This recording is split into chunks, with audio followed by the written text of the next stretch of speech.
Hello बच्चों, कैसे हो आप लोग। उम्मीद है बहुत अच्छे होंगे और मन लगा के पढ़ाई कर रहे होंगे। तो अभी तक हम लोगों ने क्लास 5 बिहार बोर्ड का चैप्टर 14 तक कंप्लीट किया था। हिंदी का चैप्टर 14 था दोहे।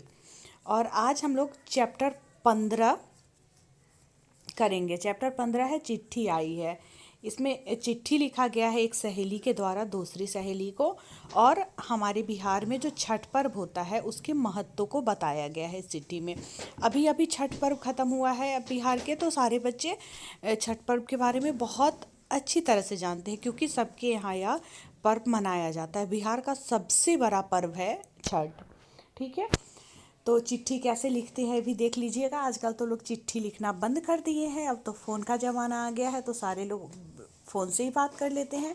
लेकिन जब फ़ोन नहीं था या कम लोगों के पास फ़ोन था, बहुत महंगा था, कॉलिंग ये सब महंगा था बहुत ज़्यादा, तो उस समय लोग चिट्ठी ही लिखा करते थे, पत्र लिखा करते थे। इसी तरह से पत्र लिखा जाता था।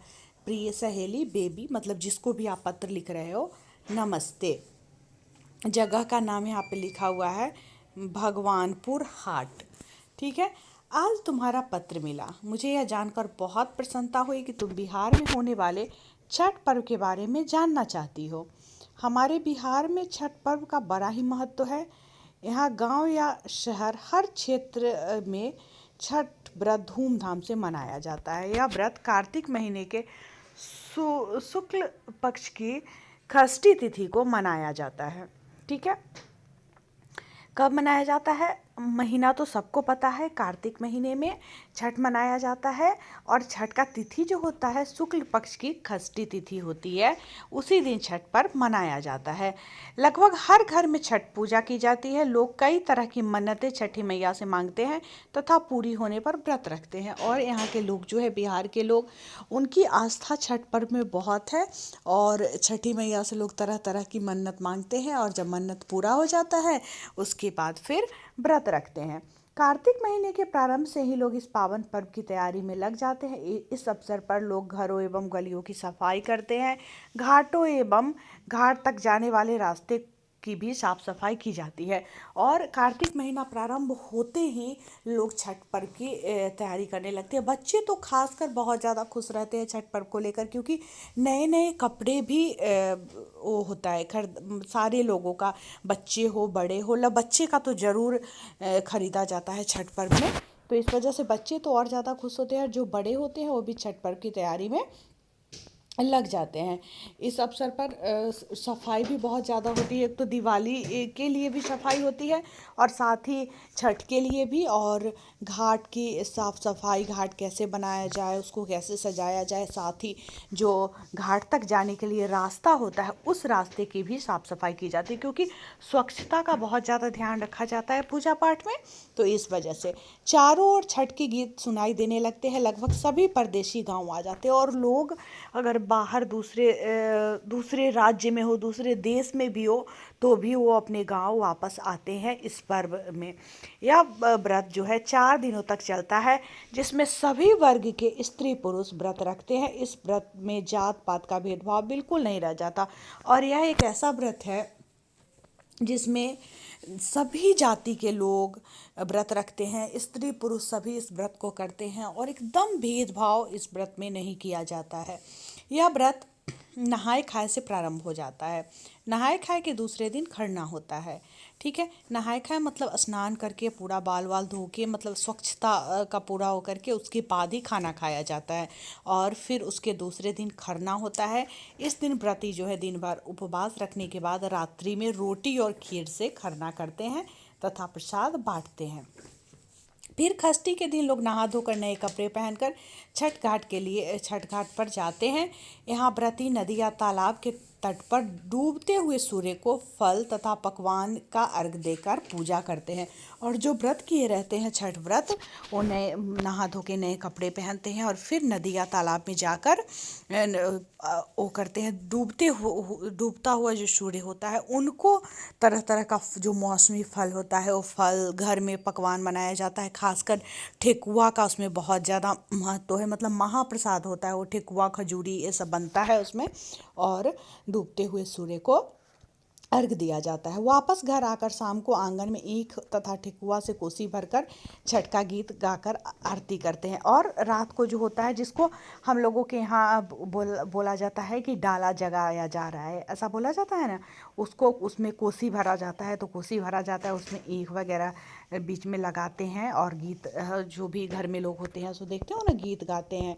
तो उसी का पूरा चर्चा किया गया है। देखिए, छठ व्रत के लिए तालाब की सफाई हो रही है। तालाब के किनारे पे पूरा घाट बनाया जा रहा है, सीढ़ियाँ बनाई जा रही है। पहले चित्र में देखिए, दूसरे में सीढ़ियाँ बना के पूरा केला वगैरह लगा दिया गया है और यहाँ पे अर्घ भी दिया जा रहा है। देखिए, कुछ लोग जा रहे हैं उसके लिए, सर माथे पे डाला लेके, और पूरा रास्ता साफ है ना, बीच में पूरा दिख रहा है। तो इस तरह का कुछ नज़ारा होता है छठ व्रत का। आजकल तो मतलब इसमें बहुत कुछ अलग भी दिखने लगा है, क्योंकि पहले ये नदी तालाब में ही होता था, लेकिन अब नदी तालाब बहुत कम हो गया है।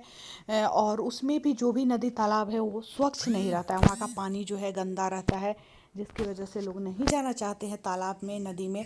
तो लोग अपने दरवाजे पर ही तालाब जैसा पूरा बना लेते हैं, गड्ढा खोद के उसमें पानी डाल के, और उसी में व्रत किया जाता है। गांव में तो भी जगह रहता है तो उस तरह से भी किया जाता है।